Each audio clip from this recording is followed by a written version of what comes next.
Ces lettres anonymes appelaient notre fille Little Lady. Il parlait chaque année de la rentrée des classes. Il comptait chaque classe dans laquelle elle était censée être. Il faisait ça tous les ans, comme si elle était encore en vie.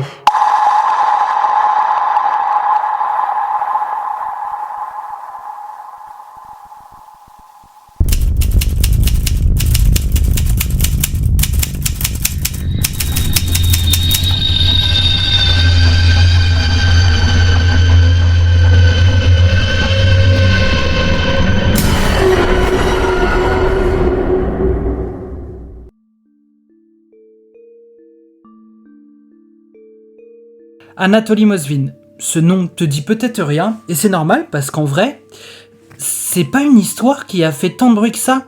Ça a été un fait divers en Russie, mais à part ça, j'en avais jamais entendu parler avant de faire l'écriture de cette vidéo, et pourtant cette histoire, elle est vachement intéressante. Parce que oui, elle est gore et on va aborder des sujets vraiment horribles, mais dans toute ombre, il y a de la lumière.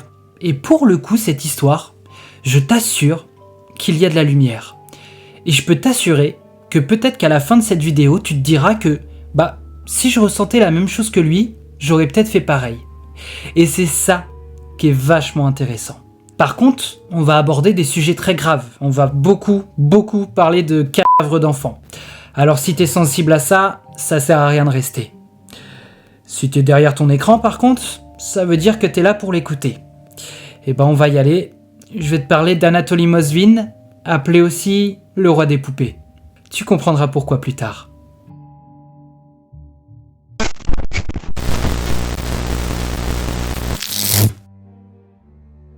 Tout commence le 1er septembre 1966 à Gorky, en Russie soviétique. Si tu ne connais pas, c'est une région froide. Vraiment très froide. À l'extérieur, la neige tombait autant que la température, et une femme s'amusait à regarder les flocons s'écraser sur sa fenêtre, heureuse. En effet, elle le pouvait. Elle venait de donner naissance à la prunelle de ses yeux, le petit Anatoly Mosvin. Quelques années plus tard, cette prunelle mûrit et devint un petit garçon très intelligent et entouré d'amis qui, comme nous tous, s'amusaient à se balader dans les rues de sa ville. Jeunes et insouciants, ils s'amusaient encore plus à se balader dans des endroits un peu plus cachés. Chantiers, égouts, ruelles sombres, tout y passe. Mais leur préféré était le cimetière de Krasnaya Etna, bien loin des yeux des adultes, du moins des adultes vivants. Tout se passait à merveille pour Anatoly, jusqu'à un jour en particulier qui le fit basculer dans l'ombre.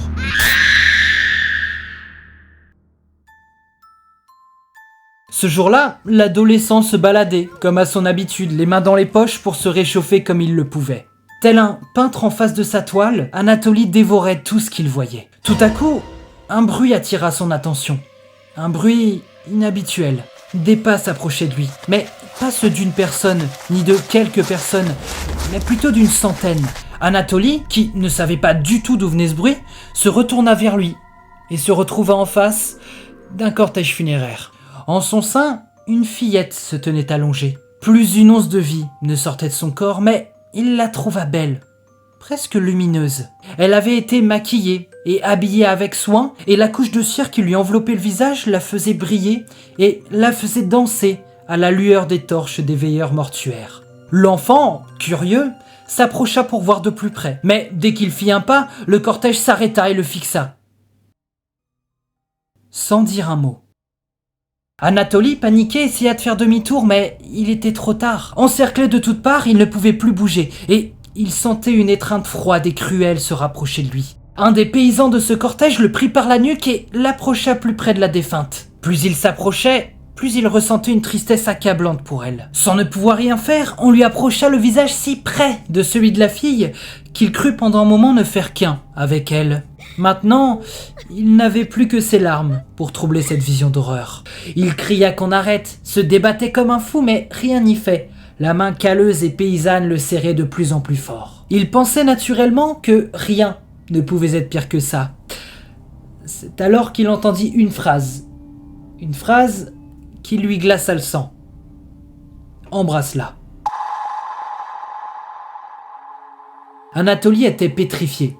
Lui a-t-on réellement demandait d'embrasser la jeune fille. Avant même d'avoir eu le temps de comprendre que oui, c'est bien ce qu'il avait entendu, la main le poussa si fort que ses lèvres vinrent se poser sur le front de la défunte. Tel un baiser glacé de la mort, c'est pourtant lui qui ressentit un froid parcourir chaque centimètre de son corps. Anatoly fut surpris par ce froid, mais aussi par la douceur de la peau de cette fille. La main lâcha prise, comme si elle avait accompli sa mission et qu'elle pouvait maintenant retourner chez elle, se blottir au fond d'une poche trouée. De nouveau libre, il s'enfuit en courant, laissant derrière lui le cortège funéraire qui décocha une nuée de rire brisant le silence, mais surtout l'esprit d'Anatoly Mosvin à tout jamais.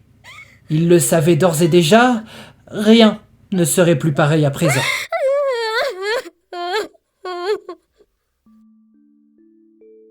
Ouais. Bonne manière de briser une enfance. Encore aujourd'hui, avec les différentes enquêtes menées par la police et tout ça, on ne sait pas réellement si c'est l'élément déclencheur qui a fait que Anatoly a fait ce qu'il a fait par la suite. Mais c'est vraiment étroitement corrélé pour le coup. Il n'a pas embrassé d'autres fillettes mortes, mais il a fait pire. On n'écarte pas l'hypothèse que Anatoly a fait tout ça sans élément déclencheur, on lui cherche pas d'excuses. Mais c'est possible. Même vraiment possible pour le coup. Tu vas comprendre par la suite. D'ailleurs, c'est maintenant.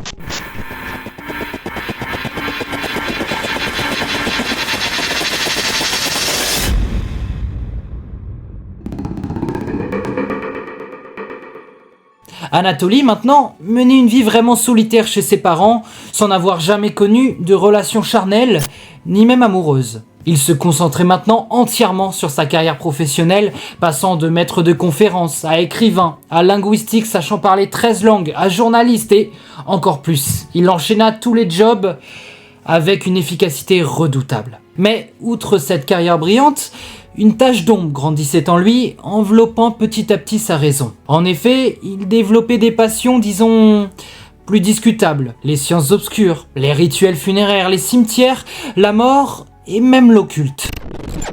Anatoly se leva, les yeux creusés de fatigue, et il n'avait pas dormi. Comme quasiment toutes les nuits, il faisait que des cauchemars. Fallait-il tout faire pour oublier cet événement, ou au contraire l'affronter, quitte à plonger la tête la première dans ce gouffre sombre et effrayant pour en ressortir plus fort? C'était la question qu'il se posait après chaque cauchemar, mais c'est aussi celle dont il n'avait pas du tout la réponse, du moins pas avant une mission très spéciale. Anatoly était assis dans un siège en cuir noir desséché, s'efforçant de rester éveillé en faisant balader ses yeux dans toute la pièce, essayant de capter des choses qui pouvaient attirer son attention. Une vieille lampe à lave, avec des bulles fatiguées du trajet quotidien qu'elle faisait. Un vieux radiateur à bain d'huile, qui chauffait au maximum et qui déformait avec sa brume tous les objets derrière lui. Peut-être même cette tasse à café, oubliée depuis quelques semaines sur le rebord de la fenêtre. Ou encore ce calendrier, maladroitement fixé avec écrit 2005 en rouge dessus. Ses yeux se fermèrent de plus en plus, et ce malgré tous ses efforts, quand tout à coup... Anatoly, tu m'entends? On avait besoin de quelqu'un pour une mission, et je t'ai choisi pour tes compétences, alors cette fois va falloir t'accrocher, car c'est la plus importante de toute ta vie. Et je crois aussi que ça va être la plus difficile. Bon courage. Anatoly écouta tout le briefing, passant de grands yeux étonnés à fronçage de sourcils entre chaque phrase dite. Une fois celui-ci fini, il accepta sans broncher et raccrocha. En effet, il avait déjà fait ce genre de choses, du recensement dans des cimetières, mais jamais à une aussi grande ampleur. Plus de 700 cimetières, dans 40 régions différentes. C'est énorme, et ça a jamais été fait avant, et ça ne sera plus jamais fait après. Du moins pas que par un seul homme. Mais lui, il l'a fait. C'est un grand fou. Anatoly le fou. On y retourne. Et il se prépara une semaine entière. Nourriture, eau, tous ses papiers à remplir, son bâton de marche, sa couette molletonnée, quelques vêtements, et plus la liste s'allongeait, plus son sac grossissait. Il savait que ses conditions de vie et surtout de sommeil durant cette aventure, il n'y en aura pas. Concrètement, c'est plus de la survie qu'une aventure. Alors il se gava de somnifères, préférant ainsi tomber de sommeil que de lutter contre ses frayeurs. Et ce fut le cas. En effet, à son réveil, Anatoly se sentait pas du tout fatigué, quoique un peu assommé par la quantité de somnifères qu'il avait pris. De plus, même s'il savait que ça allait être une aventure compliquée, il savait aussi qu'il avait tout le temps pour assouvir ses nouvelles passions occultes dans tous les cimetières qu'il allait traverser. Et ça changeait tout.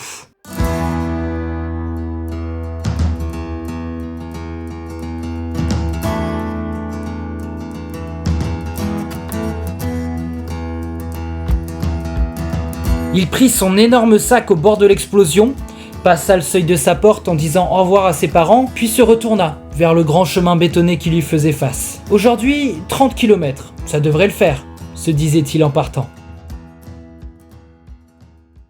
Il avait totalement sous-estimé cette mission, et bien qu'il reprenait des vivres dans chaque ville dans lesquelles il passait, il en manquait souvent. Dans ce cas-là, Anatoly buvait dans des flaques d'eau, essayant de choisir la moins boueuse, et il mangeait tout ce qui lui passait sous la main. De plus, sa couette molletonnée était suffisante, bien que ne tenant pas suffisamment chaud que lorsque le temps était clément. Mais lorsque la pluie pointait le bout de son nez, il devait s'abriter. Il choisissait les meules de foin, être en dessous des arbres, mais des fois la solution la plus simple, c'était dormir dans le cimetière directement, ou encore pire, à l'intérieur des cercueils.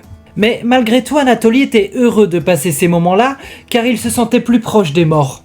Et plus il était proche, plus il se sentait à sa place. À force de ces moments, une idée vint germer dans son esprit, envenimant sa raison. Il se devait d'aider les enfants morts en leur tenant compagnie. Ouais, c'est là que ça commence vraiment à être bizarre.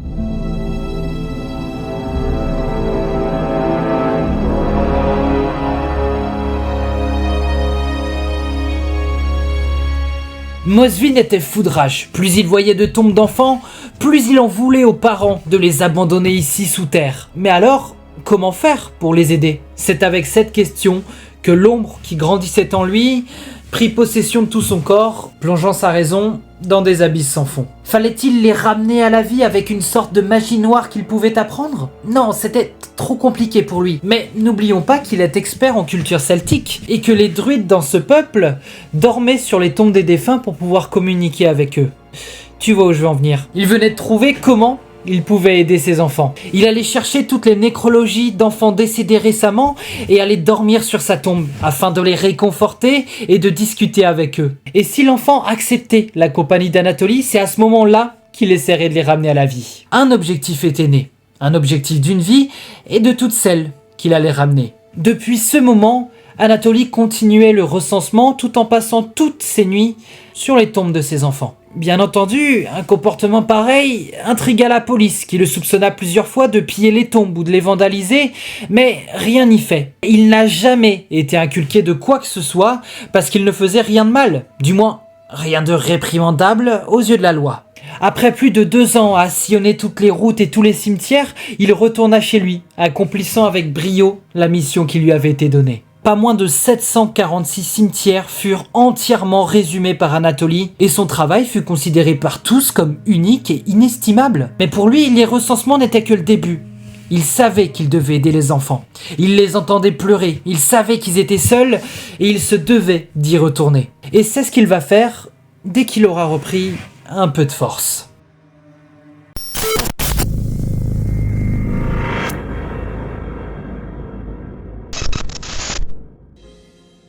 Voilà maintenant quelques années que sa mission était terminée. Mais travaillant toujours pour le recensement, Anatoly gardait les yeux rivés sur les avis de décès tel un fan d'automobile sur un magazine turbo. Et tout ça afin de trouver ses perles rares. Un café chaud entre les mains, il lisait le journal du jour quand il arrêta de respirer, pris de stupeur. Sa perle était là, brillante sous terre et abandonnée à elle-même, et il se devait d'aller la récupérer. Voire même de la sauver. Le soir même, il prépara son sac pour pouvoir passer la nuit là-bas et sauta sur la route dès que le dernier rayon de soleil fut battu par la nuit. Une fois arrivé au cimetière, Anatoly éprouva des sentiments, comme à son habitude, très contradictoires. Il était heureux d'être là et de pouvoir passer du temps avec elle, mais profondément triste qu'elle soit ici toute seule, dans le froid, dans le noir, ayant comme seule compagnie des rongeurs infâmes et des asticots mangeant frénétiquement le bois du cercueil pour atteindre leur pitance. Il regardait le ciel étoilé. Il n'y avait pas un bruit, à part les corbeaux qui faisaient la ronde au-dessus du silence. Il commença à siffloter un air inconnu tout en posant sa couette sur la pierre froide qui abritait la jeune fille. Il s'allongea dessus et patienta un peu, laissant la magie opérer. Une fois qu'il sentait le lien se créer entre lui et elle, il commençait à lui poser des questions sur sa vie d'avant et surtout si elle acceptait qu'il soit là. Cette nuit-là, Anatoly se rendit compte qu'il était peut-être un peu trop vieux maintenant pour faire ça. Heureusement, non, pas tellement. Tu vas voir pourquoi. En effet, il se sentait trop vieux pour dormir sur les tombes. Tout son corps criait de douleur à chaque fois qu'il s'allongeait sur la pierre froide. Alors il prit une décision qui le fit basculer à jamais de quelqu'un aux passions étranges à un malade vraiment inquiétant. Au lieu d'aller dormir sur les tombes, pourquoi ne pas juste ramener les tombes chez soi ? Du moins, le contenant de cette dernière. Et c'est ce qu'il fit pour la première fois cette nuit-là. Anatoly se battait contre son corps endolori et réussit à se relever. Il mit la main dans son sac et en sortit un tuyau en métal, grossièrement tordu, ressemblant plus à un pied de veau qu'à un pied de biche. Et il le fit glisser dans l'interstice du couvercle en pierre. En mettant toute sa force et sa volonté, il parvint à décaler le couvercle et vit la fille à l'intérieur. Il plongea alors les mains et en extirpa l'enveloppe sans vie de 5 ans. Il la posa délicatement sur la couette et referma le couvercle de la tombe. Mais il ne pouvait pas partir comme ça. Il se devait, anonymement, de prévenir les parents de ce qu'il avait fait. C'est ainsi qu'il rédigea une lettre destinée à la mère et qu'il déposa sur la tombe. « Vous avez abandonné votre fille sous terre, dans le froid. Je l'ai récupérée et je l'ai réchauffée. » C'est une vraie lettre.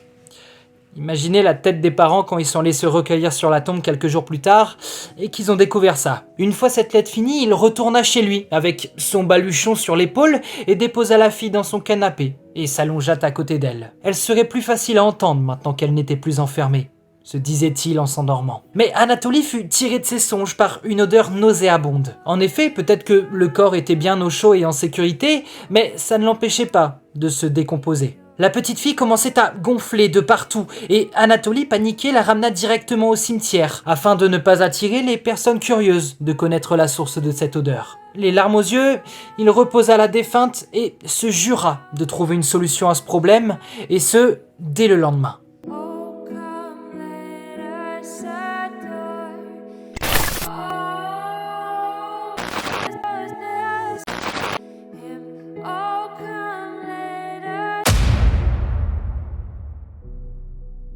De retour après cette interlude macabre, Mosvin était perdu, la tête remplie de questions. Il se frottait maintenant à un problème naturel, la décomposition.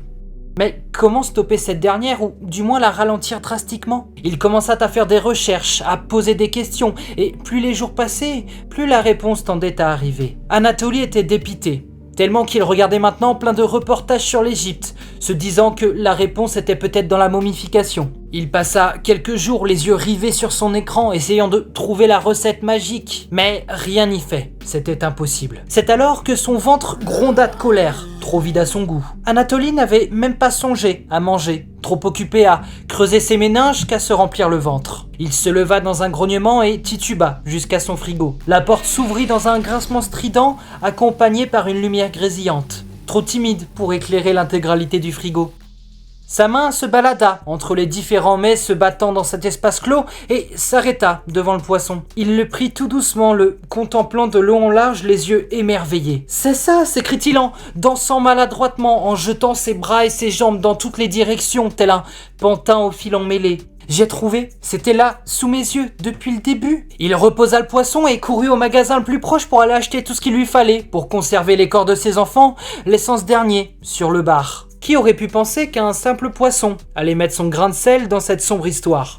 Enfin, un grain.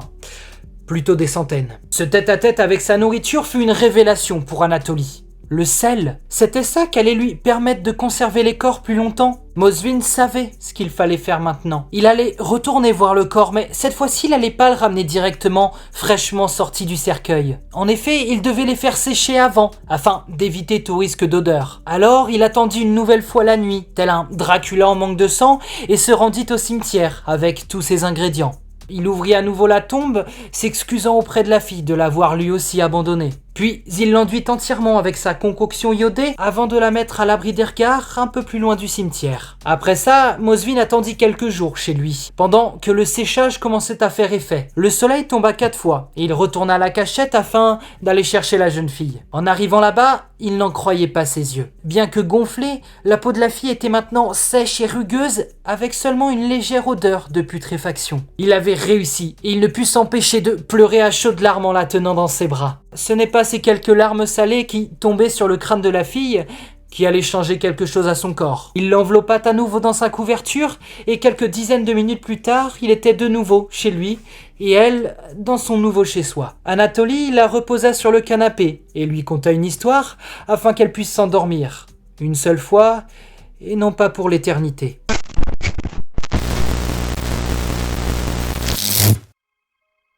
C'est vraiment à partir de ce moment que l'histoire commence à être glauque. Anatoly a réellement fait sécher des cadavres d'enfants pour les ramener chez lui. Et j'ose pas imaginer ce qu'ont ressenti les parents quand ils arrivaient sur les tombes de leurs enfants et qu'il n'y avait plus rien. À part une lettre leur disant que c'est leur faute et qu'ils n'avaient pas qu'à les laisser là. Et c'est vraiment pas le pire, mais c'est là que ça commence.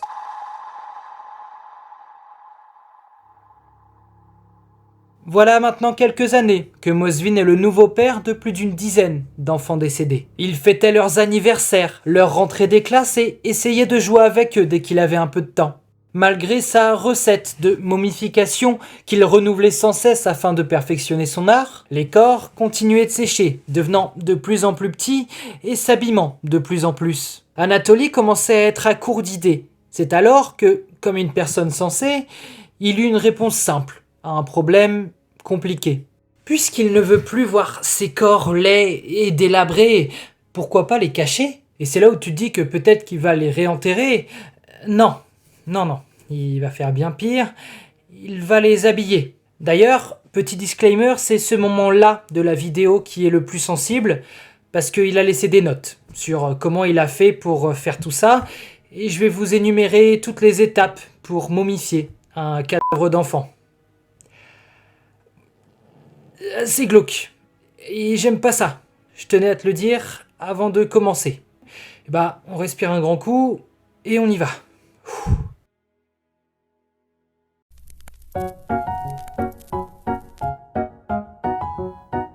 Il commençait par vider les endroits qui étaient devenus trop séchés et trop plats. Après ça, il les remplissait avec des chiffons de rembourrage ainsi que toutes les cavités existantes afin qu'ils reprennent une apparence plus ou moins humaine. Puis après ça, il enveloppait tous les membres avec des bandes de tissu permettant ainsi de les garder dans une position plus ou moins naturelle. Mais ça manquait encore trop de vivant pour Mosvin. Il pensait alors à la jeune fille qu'il avait été obligé d'embrasser pendant sa jeunesse. Comment avait-elle l'air aussi vivante ? Comment avait-elle l'air aussi brillante ? C'était la cire. C'était ça. C'est ainsi qu'il se mit à confectionner des masques de cire qu'il posait encore chaud sur le visage des enfants. Et pour les filles, il rajoutait du rouge à lèvres ainsi que du vernis à ongles. Mais entre les bandes grisâtres et la cire, ça manquait de gaieté. Et c'est pour cela qu'il les habilla avec des vêtements colorés ainsi que des perruques aux couleurs vives. C'était parfait. Il avait enfin trouvé la recette idéale. Bien sûr, après toutes ces années, il avait compris qu'il ne pouvait pas redonner vie à ses enfants. Alors, comme à son habitude, il contourna une nouvelle fois le problème. Puisqu'il ne pouvait pas leur redonner vie, il allait partager la sienne avec eux.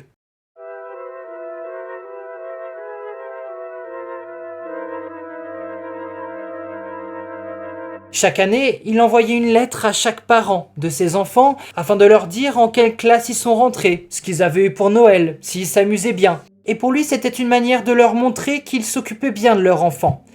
Mais pour eux, ces lettres étaient infâmes et vraiment effrayantes.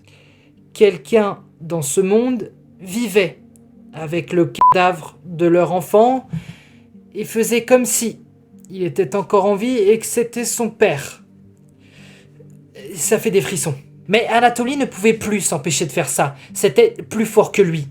Trop fort. Il y avait encore tellement d'enfants seuls qui l'attendaient qu'il n'avait plus une minute pour lui. Névrosé et fatigué, il répétait et répétait ses opérations. Bourrage du corps, bandage, cirage, habillage, maquillage, puis rebelote, bourrage, bandage, cirage, habillage, maquillage, puis rebelote, bourrage, bandage, cirage, maquillage, habillage, puis rebelote, bourrage, bandage, cirage.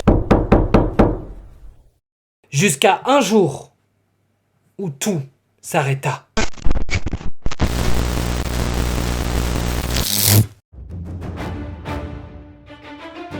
Nous sommes le 2 novembre 2011 et Mosvin regardait sa porte d'entrée, trembler sous les coups insistants des policiers. Il était terrifié. Il prit une grande inspiration et ouvrit la seule protection qu'il y avait entre lui et les forces de l'ordre. Vous êtes Anatoly Mosvin ? Il savait que mentir ne mènerait à rien, alors il acquiesça timidement de la tête et laissa les policiers entrer chez lui. Vous êtes suspecté de profanation de tombe. Est-ce que vous avez quelque chose à dire pour votre défense ? Anatoly était perdu. Les deux policiers étaient assis sur son canapé, entourés d'une vingtaine d'enfants morts sans qu'ils s'en aperçoivent. Pourquoi me suspectez-vous ? Par rapport à mon travail? Par rapport à votre travail, oui. Mais surtout par rapport à votre écriture. Un frisson parcourut toute sa colonne vertébrale. L'erreur la plus bête. Il l'avait faite. Comment avait-il pu ne pas penser à ça? À son travail, ça lui arrivait de rédiger des articles à la main, qui paraissaient dans des journaux au grand public. Tous les comptes rendus des cimetières, écrits aussi avec sa propre plume. Mais en sachant tout ça, il avait totalement oublié de changer d'écriture lorsqu'il rédigeait toutes les lettres qui étaient destinées aux parents des défunts enfants. Il l'était foutu, et il le savait. Où sont les enfants, Mosvin? Le policier tapota le front d'une des poupées et Anatoly le poussa. « Elles sont à moi! Vous n'avez pas le droit d'y toucher !» Le policier écarquilla les yeux, surpris d'un tel changement d'humeur, et son collègue marmonna quelque chose en tremblant. « Chef, je crois bien que ce ne soit pas de simples poupées. Regardez-les mieux. » Il s'exécuta et se retourna, fixant les yeux d'une poupée. Après quelques secondes, il fut pris d'une bouffée de chaleur intense qui lui monta jusqu'à la tête et ses poils se dressèrent. Toutes ces poupées, c'étaient les enfants profanés. On est entouré de cadavres d'enfants. Dans un sursaut, il attrapa Mosvin et le tira en dehors de son appartement. Anatoly se débattait férocement. Il ne pouvait pas les abandonner, mais face aux deux policiers, il ne pouvait rien faire. Il se mit à pleurer toutes les larmes de son corps, suppliant de rester avec ses enfants. Il fut emmené dans une cellule, en attente de l'avancée de l'enquête. Durant les fouilles de son appartement, les policiers trouvèrent 26 enfants.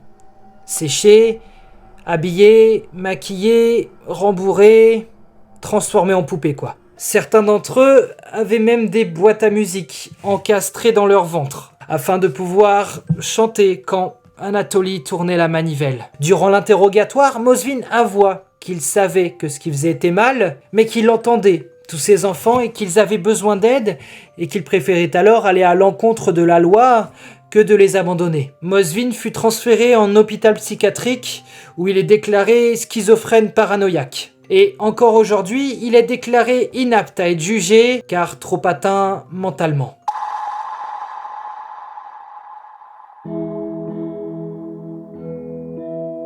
C'est troublant, non? Un mal agissant pour le bien, ou un bien agissant mal. Tout n'est qu'une question de perception. Bien que malade et décrit comme un fou faisant des folies macabres, pour lui, il n'agissait que pour le bien de ses enfants, se sacrifiant chaque jour. N'est-ce pas une triste histoire? Mais je n'arrive pas à savoir comment je considère Anatoly Mosvin, comme quelqu'un de très mauvais ou quelqu'un qui était vraiment juste atteint mentalement et qui essayait de faire le meilleur de lui-même pour sauver ses enfants. Mais après tout, je ne suis que le conteur de cette histoire. Mais peut-être que toi, tu as un point de vue qui pourrait m'éclairer. Si tu es assez courageux pour revenir, je me ferai une joie de te raconter une nouvelle histoire. Sur ce, au revoir visiteur, et n'oublie surtout pas, ne t'éloigne jamais de la lumière.